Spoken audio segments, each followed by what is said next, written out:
आसंता 20 तारिख में राज्य में हेवाक जाउछि द्वितीय पर्याय निर्वाचन। यह पूर्व आयकर विभाग हाथ में धरा पड़ी कोटी कोटी टंका। राजधानी में कारु नगद 5 कोटी टंका जबत करिछि आयकर विभाग। जाजपुर जड़े कंट्राक्टर गाड़ी एते परिमाण नगद टंका मिलवा पर जोरदार सर्च ऑपरेशन करिछि आयकर टीम। एने जाजपुर 3टी स्थान में और धर्मशाला गोटे स्थान को मिसाई भुवनेश्वर में रेड जारी रखिछि आयकर विभाग।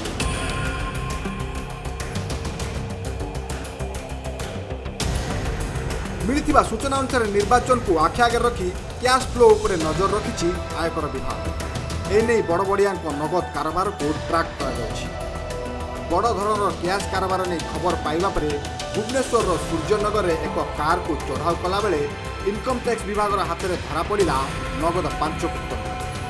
तो कारटी निहार रंजन मांधता नामक जड़े क्लास ए कंट्राक्टर कार टंका मिलवा पर आउ अधिक तथ्य पाइबा आशारे कंट्राक्टर जाजपुर बासभवन समेत धर्मशाला को मिसाई 5 कोटी स्थान में चढ़ाऊ जारी रखिछि आयकर। जाजपुर कृष्णा नायक रिपोर्ट, खबर ओडिशा।